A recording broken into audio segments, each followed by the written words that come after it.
Queria começar te agradecendo por ter aceito o convite de conversar comigo, conversar com o GGN. Estou muito feliz em fazer essa live, te acompanho há muito tempo, desde antes de 2018. Sou mineira também, então tenho alguns amigos que chegaram a ser seus alunos. Eu não tive essa oportunidade, mas obrigada. É uma grande honra mesmo. Já falando de amigos que foram seus alunos, te acompanhando, tanto nas redes sociais quanto em entrevistas mesmo, você sempre falou que, independente de cargo político, você não deixaria de ser professora. Como foi lidar com a demissão da escola que você trabalhava? E como está sendo passar esse período longe das salas de aula? Olha, a gente sai da sala de aula, mas a sala de aula não sai da gente. Eu posso estar na política, mas eu sou professor. Então, em todos os espaços e ações que faço, eu dou a eles um contorno pedagógico. Então, eu tento didatizar tudo o que falo, todas as minhas ações, todas as minhas práticas. Então, em espaço legislativo, eu também desempenho esse papel de professora no sentido de levar uma perspectiva de que nós temos que fazer de Belo Horizonte uma cidade educadora, que tudo seja educativo, que a educação não seja só a sala de aula, né? A educação não seja só na escola, a educação tem que estar nas ruas, né? Há uma frase que fala que numa escola até os muros ensinam. E eu defendo que não só os muros, mas a cidade seja uma cidade que por onde você passa, você aprenda algo, que a cidade te convide sempre a aprender algo. E aí que todos os cidadãos e cidadãs sejam também professores, né? No sentido de estar a serviço de promover uma educação ambiental, social, cultural, de produzir um conhecimento a serviço da justiça social. Então, assim, foi triste ter sido demitida, porque sinto muita saudade da sala de aula. A sala de aula é nossa cachaça. Estar em sala de aula faz bem para a alma.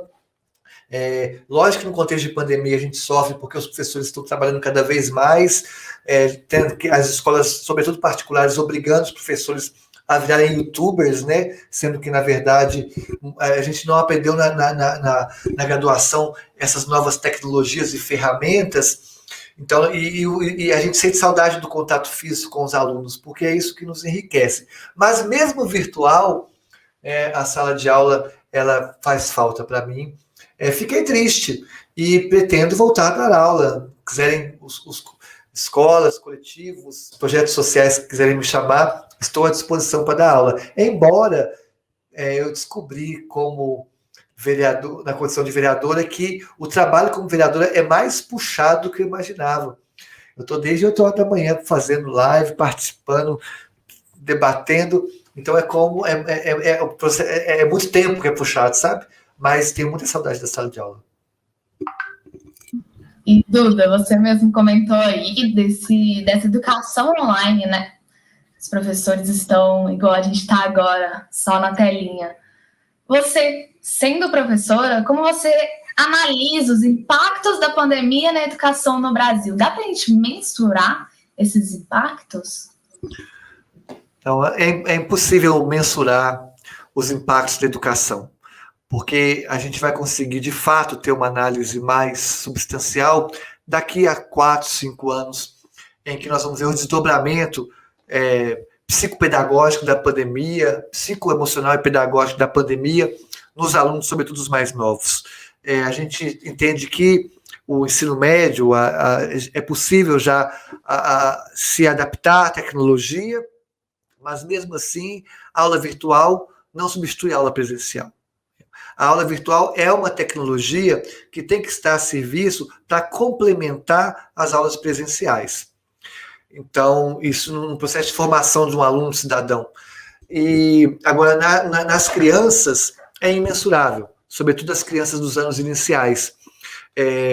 Então, esse debate que há sobre o retorno às aulas, se o Brasil, de fato, levasse a educação a sério, a escola, nós teríamos colocado em prática no Brasil aquele clichê que alguns setores da sociedade utilizam, de que a escola seria a última a fechar e a primeira a abrir.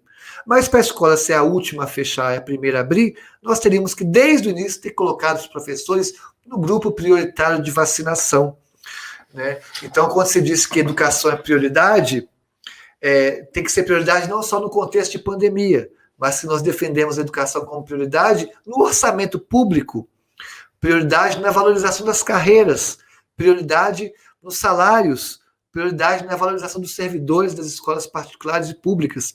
É isso que nós temos que pensar.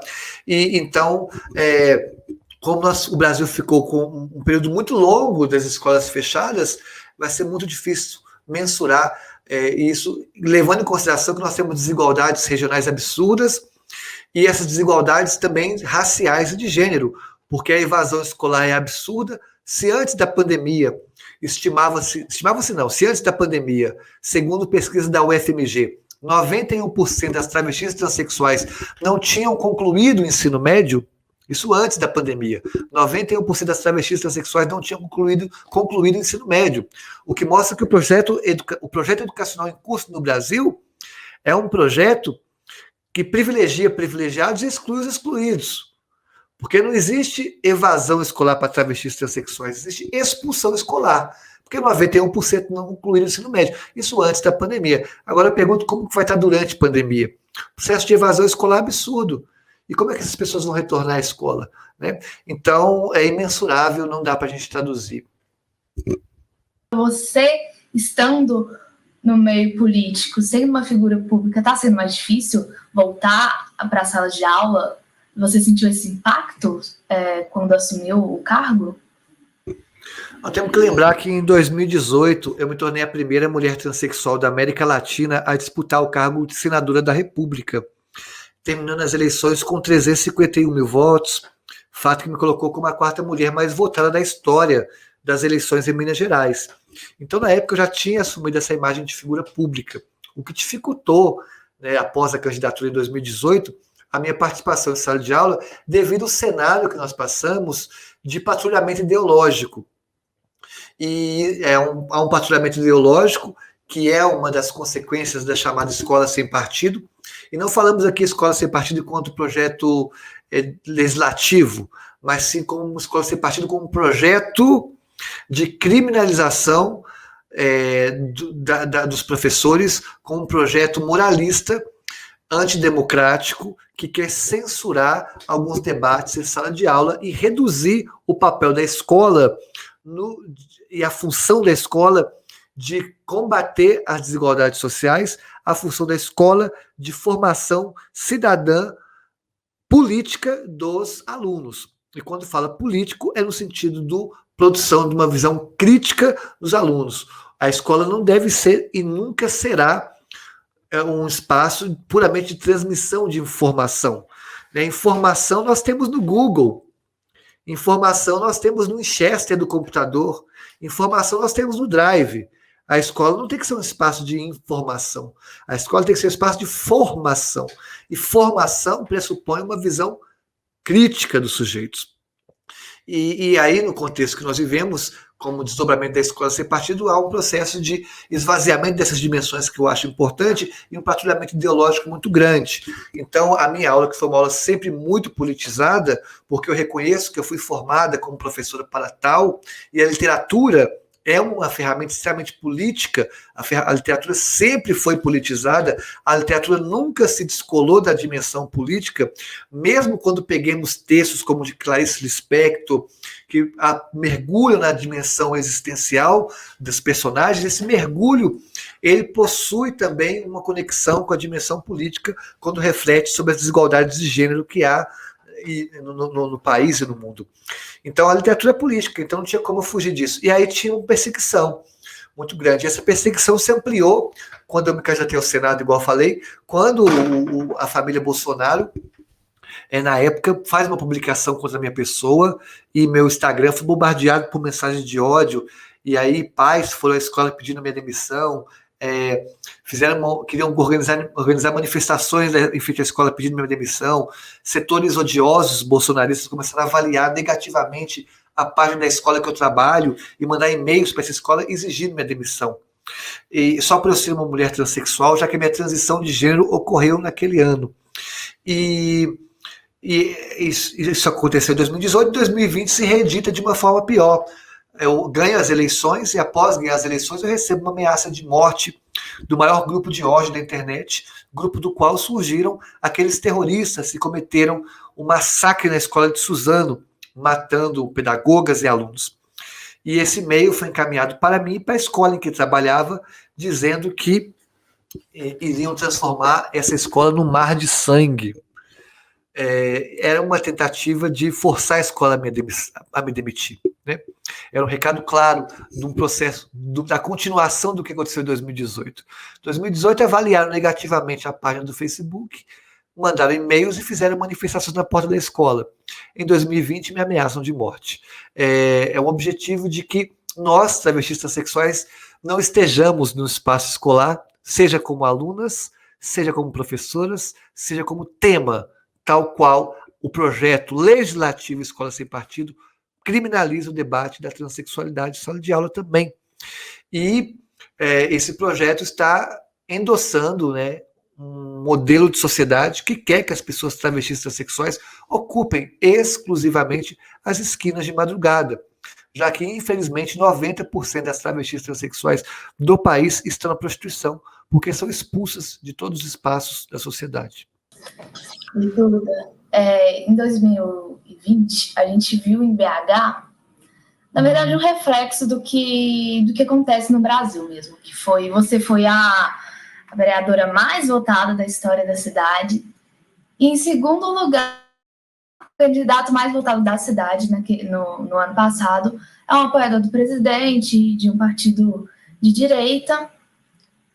Como que essa polarização que a gente viu em 2020 com você acontecendo em BH pode refletir em 2022? O que a gente pode esperar? Eu acho que óbvio que nós vivemos um contexto de muita polarização. Essa polarização se amplifica em junho de 2013, né, nas grandes manifestações, em que diversos setores da sociedade foram para a rua pedir inúmeras coisas.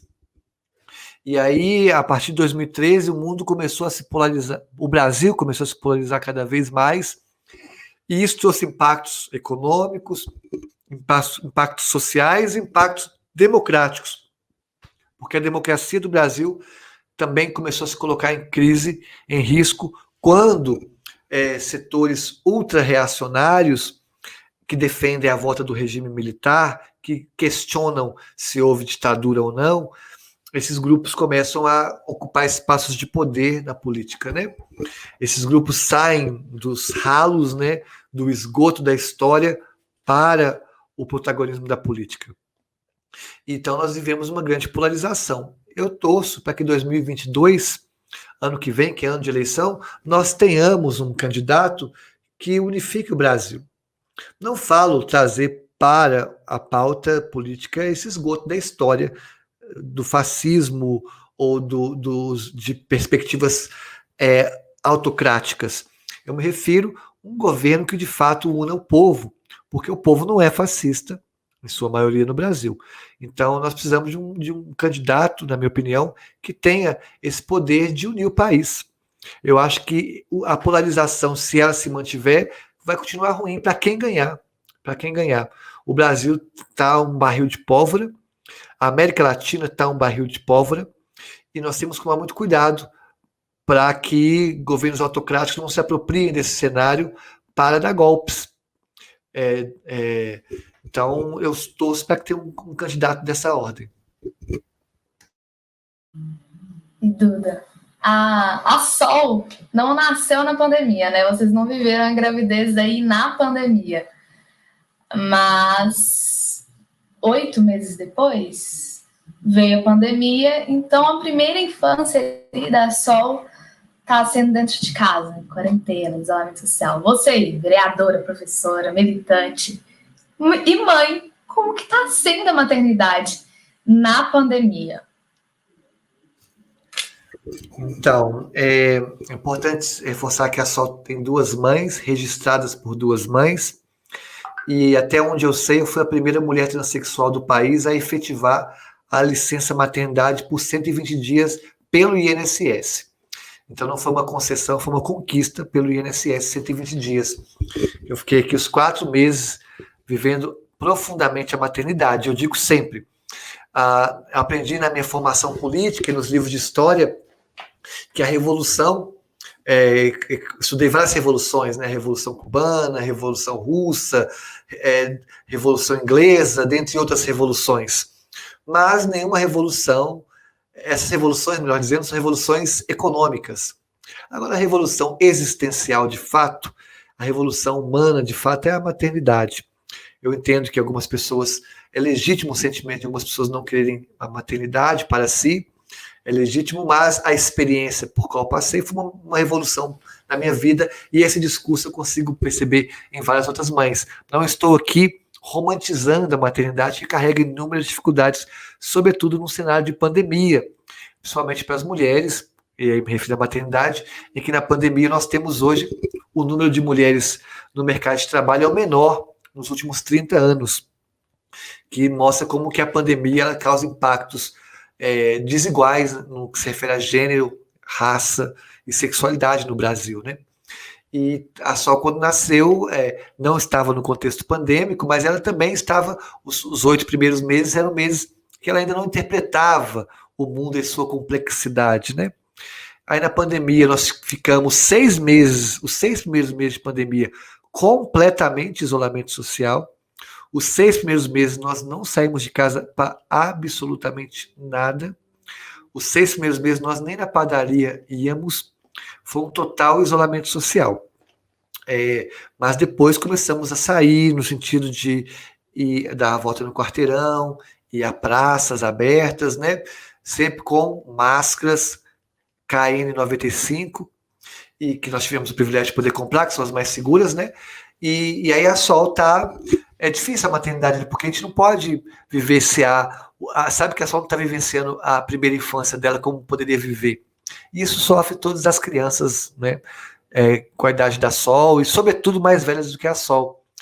Isso leva a gente a questionar o modelo de sociedade que nós temos, que é uma sociedade voltada para adultos. A nossa sociedade pensa pouco nas crianças e pouco nos idosos. Quando teve a Revolução Russa, em 1917... Independente da posição política e ideológica de cada um aqui, acho que eu defendo a pluralidade de pensamentos. Então, não importa se a pessoa é de direita, de esquerda, de centro, revolucionária, conservadora ou o que for. Eu vou dar só um exemplo histórico. Quando teve a Revolução Russa, em 1917, o Partido Bolchevique assume o poder. E reza a história de que uma das encontros do Partido Bolchevique foi debatido, que foi só debatido, não foi posto em prática, que eles tinham, como era uma revolução, eles chegaram a debater um projeto para a Rússia de que, quem sabe, criar futuramente cidades onde sejam as crianças possam ser livres, né, para viver a infância em sua maior liberdade possível. Né? Então a Rússia debatia na época cidades governadas por crianças e tuteladas por pedagogos. Isso foi debatido, não foi colocado em prática, mas estou dizendo que há 100 anos atrás a Rússia discutia na época cidades para crianças.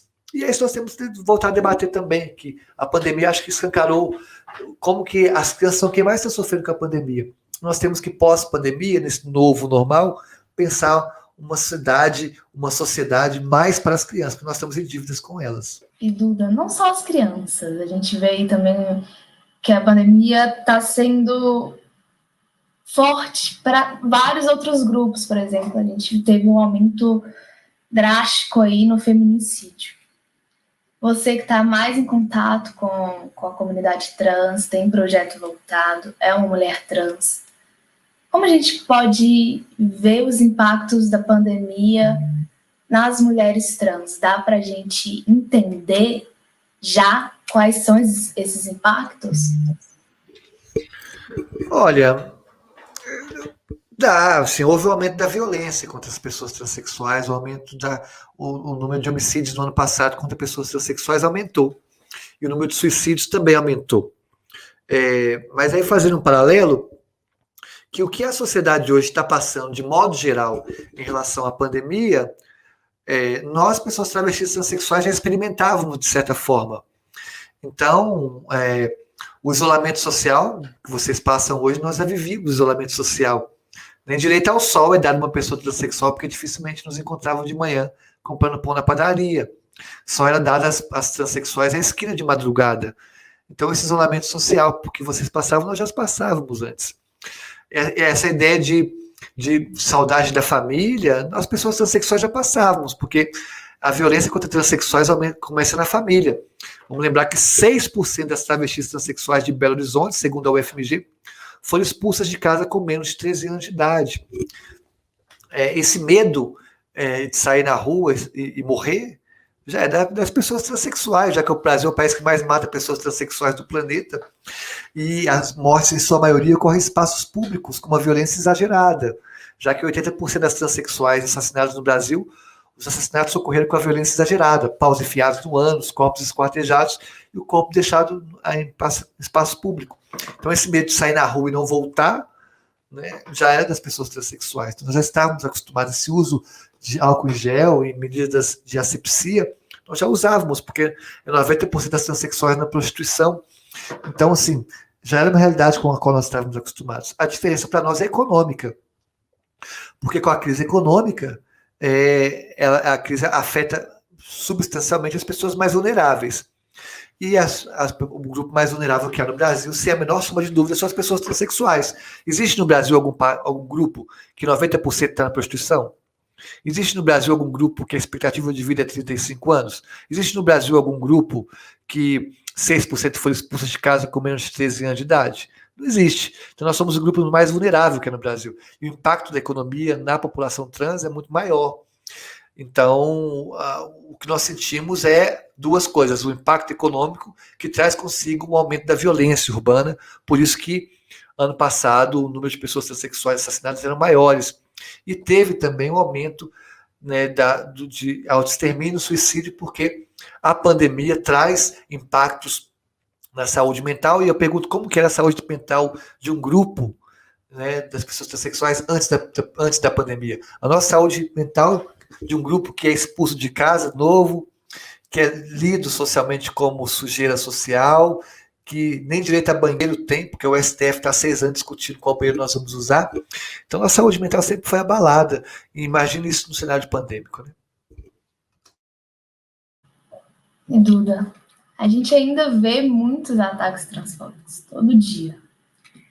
Mas, assim, nas últimas semanas, ocorreu... Eu até fiquei sabendo pelo seu Instagram, um ataque na mídia, uma fala transfóbica do Pedro Bial. E hoje também teve um vídeo que foi publicado nas redes mostrando uma mulher trans sendo questionada do próprio nome dentro de uma emissora. Como que a mídia, principalmente a mídia grande, a mídia tradicional, impacta na transfobia constante que a gente vê nas ruas e dentro de casa também? Nós temos que entender que nós temos no Brasil uma transfobia estrutural e institucional. É estrutural porque faz parte da formação brasileira esse processo de violência de gênero, mas é também institucional porque as instituições, de modo geral, nos violentam. Então a família é uma instituição, aí nos violenta. 6% das travestis transexuais foram expulsas de casa em Belo Horizonte com menos de 13 anos de idade. A escola é uma instituição, nos violenta. 91% das travestis transexuais de Belo Horizonte não concluíram o ensino médio. O mercado de trabalho é uma instituição, nos violenta, que nos expulsa porque 90% das travestis transexuais estão na prostituição. Então, se nós pegarmos o setor midiático como instituições, também nos violenta, porque nos trata como caricatura. Só é dado às pessoas transexuais o papel de exótico, né, ou então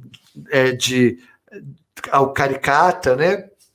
Então, ou então quando vão interpretar sobre pessoas transexuais, não somos nós que interpretamos, são pessoas cisgêneras que fazem o papel de travestis transexuais, enfim. Então a mídia acaba reproduzindo e sendo espelho do que é na sociedade, que é algo absurdo, porque se são concessões públicas, a mídia deveria estar a serviço do processo pedagógico, né, de combate às injustiças sociais, e não a serviço da injustiça social. E a gente vai conseguir mudar isso? Consegue se a gente pensar em transformações profundas. Essas transformações profundas acontecem em âmbito educacional. Então, nós já tivemos experiências no Brasil como o Leonel Brizola. O Brizola, quando foi governador do Rio de Janeiro, investiu 41% do PIB em educação. Para entender o que significa isso, hoje no Brasil é investido apenas no governo federal 3,91%. Hoje se investe 3,91% em educação. Nós tivemos o governador Leonel Brizola, que investiu no Rio de Janeiro 41% em educação. Nós temos que investir mais em educação, investir na carreira de professores e fazer a educação uma carreira interessante para as pessoas. Somente assim a gente muda. As leis são importantes, mas mais importante do que leis são novas consciências. O que muda o mundo não são novas leis, o que muda o mundo são novas consciências. E novas consciências se constroem em sala de aula. Não existe outra forma de mudar a realidade que não seja por sala de aula. É um processo lento, mas não tão lento assim. Duda, esse preconceito estrutural, essa transfobia estrutural, também reflete dentro da comunidade LGBTQIA+, a gente está aí no mês do orgulho. Esse mês do orgulho foi o dia que a gente comemora o orgulho, dia 29, foi criado por uma mulher trans, preta, lá atrás. Mas hoje a comunidade LGBTQIA+, é para a comunidade trans de fato? Dentro da comunidade, as pessoas trans sofrem preconceito? Sem dúvida. A gente tem a sigla LGBT, mas o T muitas vezes acaba sendo um adorno, um enfeite, né? Já que a própria comunidade reproduz transfobias, né? Nós temos, né, setores do feminismo radical que desconsideram as experiências trans. O feminismo radical traz debates interessantíssimos do ponto de vista econômico, do ponto de vista estruturante, mas peca ao desconsiderar as vivências trans, né? Então, isso é reproduzido, né, dentro da própria sigla. E o movimento, na letra G de gays, muitos gays também reproduzem transfobia, né? Então, a gente às vezes costuma falar que às vezes nós temos o movimento GGGG, porque as pautas são, em sua maioria, tem mais visibilidade as pautas das pessoas gays. Então, o que a gente pede agora, nesse momento de crise, é uma sinergia maior do movimento para que nós entendamos que as violências por quais passamos têm suas especificidades, mas tem um inimigo em comum. E esse inimigo comum nós temos que nos unir para enfrentar, que é justamente uma lógica capitalista alicerçada numa perspectiva patriarcal que pauta a sociedade em assimetrias sociais. E essa assimetria, ela trabalha com a ideia de que as questões de gênero, ou os gêneros, né, ligado à dimensão feminina, são sempre colocados em segundo plano. Então, a exploração capitalista, ela tem uma dimensão, ela se apropria da opressão, porque exploração e opressão são coisas diferentes. Exploração é de uma classe sobre outra. A opressão é quando trabalhar essa diversidade para que a exploração seja maior. Então, nós temos que entender que nós, LGBTs, somos vítimas de uma exploração e nós temos que nos unir para combater esse processo de exploração e opressão que há no país e no mundo. Indo um pouquinho para a pauta ambiental agora. Você, como uma mulher vegana, inclusive, a Sol também é vegana. Como que você vê esse desmonte das políticas socioambientais que a gente está vendo hoje no governo Bolsonaro? A gente vai conseguir se recuperar disso tudo?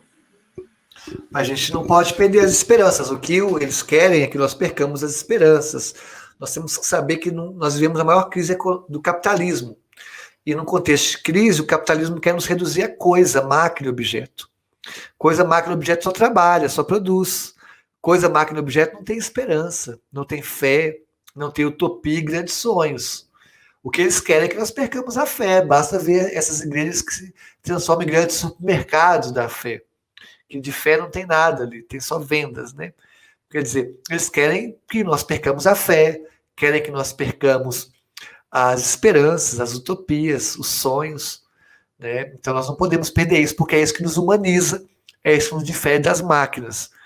E nesse sentido, é possível sim a gente transformar a realidade brasileira no mundo. Nós tivemos vivências, experiências de grandes transformações, e o Brasil carece de uma transformação profunda. Esse desmonte ambiental que nós estamos passando, ele não se iniciou no governo Bolsonaro, já vem de governos anteriores. Vamos lembrar que após o crime ambiental da Samarco, em Mariana, o governo Pimentel, aqui em Minas Gerais, flexibilizou as legislações ambientais. E o governo PT também já tinha feito algumas flexibilizações anteriores. Nós reconhecemos os avanços que o governo PT trouxe para o Brasil, mas também reconhecemos problemas ambientais que esse governo trouxe, como a flexibilização de legislações ambientais. Só que essa flexibilização assume uma dimensão muito maior no governo Bolsonaro, né? Então, nós defendemos uma rigidez maior da legislação ambiental, porque maior rigidez da legislação ambiental pressupõe uma rigidez maior em relação ao meio ambiente. Porque nós temos que defender um conceito de saúde única. Entender que a saúde animal, humana e ambiental estão interligadas. A saúde humana, ambiental e humana são interdependentes. Então, você desconsiderar uma dessas saúdes, você prejudica a outra saúde. O exemplo é o contexto de Covid que nós vivemos. A pandemia atual, ela é de origem ambiental. Na verdade, 100% das últimas pandemias pelas quais nós passamos são de origem zoonótica, de origem animal. E a culpa não é do animal, mas da forma como nós exploramos o meio ambiente. Então, nós temos que pensar uma nova forma de pensar, de conviver com o meio ambiente. Substituindo uma perspectiva antropocêntrica, que coloca o ser humano como dono da natureza, para uma perspectiva biocêntrica, que coloca o ser humano como parte da natureza. Que não trabalhemos só o ser humano como sujeito de direito, mas o próprio meio ambiente como sujeito de direito. É isso que nós queremos. E nessa perspectiva, o governo Bolsonaro está a serviço, né, do desmonte do ambiental, perseguição de ONGs, criminalização do ativismo ambiental, e nós vemos isso num grande negacionismo que nega o aumento de queimadas, né, porque é um governo que está a serviço, né, do agronegócio, a serviço dos agrotóxicos, a serviço da grilagem de terras, a serviço, né, da bancada ruralista. E é possível transformar isso, a gente não pode perder isso de mente nunca. E mesmo que não seja possível, é possível, mas mesmo que não fosse possível, eles podem até ganhar, mas nós não vamos ajoelhar. Nós não podemos nos ajoelhar. Eles podem até ganhar, mas nós nunca vamos nos ajoelhar. Como diz aquela música dos Titãs, se querem meu sangue, terão meu sangue só no fim. Se querem meu corpo, só se ele estiver morto, só assim. Nós não podemos nos entregar nunca. Nunca. Mesmo sabendo que nós estamos... Eu estou aqui lutando para tombamento da terra do curral, enfrentando grandes mineradoras, colocando minha vida em risco. Mas nós não vamos recuar, não. Para que eu faço? Para que eu nasci? Para que eu estou no mundo? Estou no mundo para quê? Para minha vida tem que ter, a nossa vida tem que ter sentido. E o sentido da vida é buscar um mundo melhor, um mundo diferente, né? Um mundo que tenha mais poesia. Eu sou professor de literatura. Quantas pessoas leem poesia no Brasil? Pouquíssimas, raríssimas. E eu acredito que a poesia transforma o mundo. E não só eu, né? Todos os discursos religiosos sagrados são poéticos, porque é a poesia que transforma o mundo. Eu acredito nisso, a poesia transforma a minha vida, e pode transformar a vida das pessoas. Agora, pouquíssimas pessoas leem poesia, mas eu não deixo de ler poesia, não deixo de trabalhar de poesia, porque poucas pessoas leem poesia. Eu sei que é possível, sim, as pessoas lerem mais poesia. E o tempo da poesia é esse tempo de um mundo melhor, um tempo de esperança, um tempo de que as crianças possam ser donas das suas próprias terras, um tempo de cidades governadas por crianças, como os russos pensaram na Revolução Russa de 17. Os russos ousaram pensar isso. Enquanto os russos, há 100 anos atrás, após uma revolução, discutiam cidades governadas por crianças, que é uma utopia. O que nós estamos discutindo hoje no Congresso Brasileiro? No Congresso Brasileiro nós estamos discutindo hoje o quê? Auxílio emergencial de R$300. Olha que visão pobre de política. Olha que visão pobre. Os russos estavam discutindo lá na frente um mundo governado por crianças. E nós estamos discutindo auxílio emergencial de R$ 300. É isso que eles querem, que nós pensemos pouco, que temos uma visão pobre de mundo e de política. Eles querem que a gente lute só por cota. A gente tem que lutar pelo fim do vestibular. Eles querem que a gente lute por cotas. Nós temos que lutar pelo fim do vestibular. Nós temos que lutar para a democratização completa da universidade. A Argentina conseguiu, não tem vestibular na Argentina. O México conseguiu, não tem vestibular no México. Então, se o México não tem vestibular, se a gente não tem vestibular, por que aqui tem? Vamos lutar pelo fim dos vestibulares. As cotas são importantes? São. Mas a gente não pode perder de horizonte o fim do vestibular. É isso que eu penso. Essa sede por transformação ficou maior depois da Sol? A Sol impactou aí nessa vontade de transformar o mundo, de deixar o mundo melhor para sua filha? Acho que não. A Sol, ser mãe, ter uma filha, nos deixa mais bunda mole, assim, sabe? Com mais medo de morrer. Antes não tinha, não. Antes, se fosse agora esse negócio, se eu não fosse mãe, não tivesse a Sol, que essas mineradoras na Serra do Curral iam lá botar o dedo na cara. Então a gente fica com mais medo. Mas o medo não nos impede de avançar, não, de lutar. Não. A gente só luta com mais responsabilidade agora. Então, antes da Sol, eu fazia uma luta nas ruas. Hoje eu faço uma luta no parlamento. Há diferenças, porque a transformação ocorre com as lutas nas ruas. Os grandes ativistas não estão no parlamento, estão nas ruas. Os grandes políticos não estão no parlamento, estão nas ruas. Nas ruas que estão os grandes políticos. Então, eu queria estar nas ruas também. Mas, eu queria estar com os dois pés nas ruas. Porque eu estou com um pé na rua e um pé na Câmara de Vereadores. Mas os grandes políticos estão com os dois pés nas ruas. E a maternidade, ter um filho, me obrigou a colocar um pé na Câmara Municipal para uma luta um pouco mais responsável. E você fala desse medo, né? Senão você estaria ali apontando o dedo para as mineradoras. Depois de ser demitida por causa desses ataques, ainda tem ataque, Duda? Ainda tem ameaça de morte? Você ainda sente medo de sair na rua? Como que é essa sensação de ser atacada sempre e de uma maneira sempre muito forte, né? Olha, teve uma época que eu morava no Rio de Janeiro e trabalhava em Belo Horizonte. Eu ia e voltava toda semana de voo. E aí, na época quando eu ia pegar o avião, eu comia muito. E sempre quando eu ia entrar no avião, porque a gente sabe que o acidente acontece quando decola, quando desce, né? E aí, quando o avião ia subir, eu falava, agora eu vou morrer, e não morria. Aí quando ele descia, eu falava, agora eu vou morrer, e não morria. Sempre foi assim, eu comendo muito e tudo mais. Aí um dia, conversando com um colega meu, ele perguntou se Duda, uma amiga minha, Duda, você tem medo de avião? Eu falei, lógico que não tem medo nenhum. Aí eu contei para ela, porque eu viajava e sempre achava que ia morrer. E ela, mas isso é ter medo. Aí nossa, foi uma epifania para mim.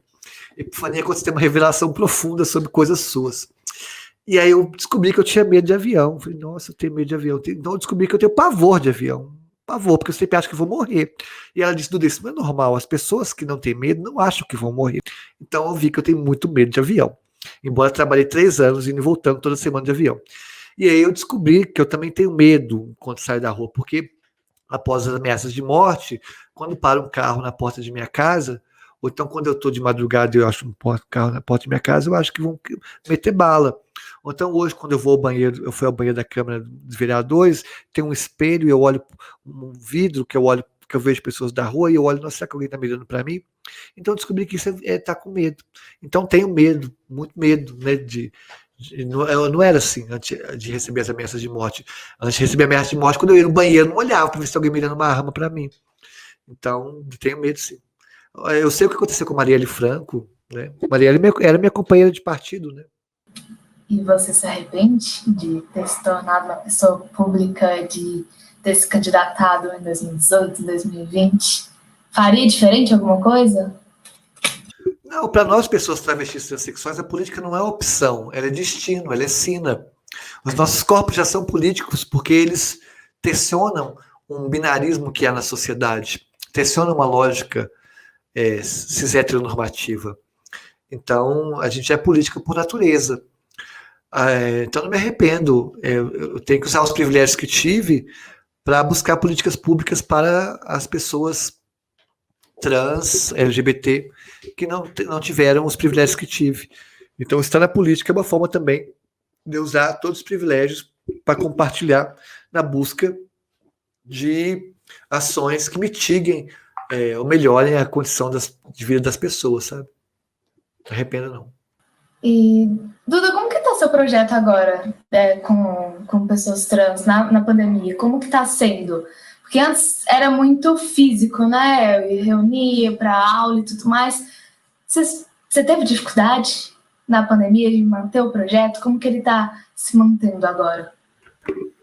Bom, a gente criou aqui em Belo Horizonte, há 5 anos, a Transveste, que é uma ONG que oferece educação gratuita para travestis transexuais. Por essa ONG nós criamos em 2017, 2018, não sei, a primeira casa de acolhimento de pessoas trans em situação de rua. E também nós fazemos trabalho nas alas prisionais, onde há travestis transexuais privadas de liberdade. Na pandemia, a gente não pôde mais oferecer essas aulas para as pessoas trans, já que era uma situação de vulnerabilidade tamanha que elas não têm acesso a computador, internet. Isso é um luxo no Brasil. Aí nós criamos a renda mínima trans, que nós já distribuímos cerca de R$200 mil para as pessoas trans em situação de vulnerabilidade. É o projeto com maior distribuição de renda para pessoas trans no Brasil. Então nós estamos ajudando com R$100 a R$200 cerca de 200 travestis transexuais da capital, da região metropolitana. E continuamos assim, vamos continuar até o fim da pandemia, até as travestis estarem vacinadas. Tá difícil manter o projeto no ponto de vista pedagógico, mas ele mantém no ponto de vista social, sabe? Tem alguma coisa que eu não perguntei e você queira me contar? Estou aqui para te ouvir. Eu quero agradecer pela entrevista, pelo espaço. Eu acho que todos os espaços são pedagógicos, todos os espaços são de formação de consciências, então agradeço demais. E dizer que nós não podemos baixar a guarda, nós vivemos um momento de maior crise da história do capitalismo. Essa crise coloca as pessoas em vulnerabilidade, que estavam em vulnerabilidade, uma dimensão muito mais profunda de extrema miséria, de desemprego, que a gente nunca viu na história do capitalismo. Então, nós temos que colocar em prática a frase "ninguém solta a mão de ninguém", a sua dimensão mais ampla, de nós ajudarmos as pessoas que estão do lado com fortalecer as redes de solidariedade, fortalecer os movimentos que estão distribuindo ajudas para os grupos vulneráveis, porque as políticas públicas estão lentas. E como fala o Bertolt Brecht, primeiro o estômago, depois a moral. Quer dizer, o tempo da fome não é o mesmo tempo da ideologia, não é o tempo da política. O tempo da fome é o tempo de agora.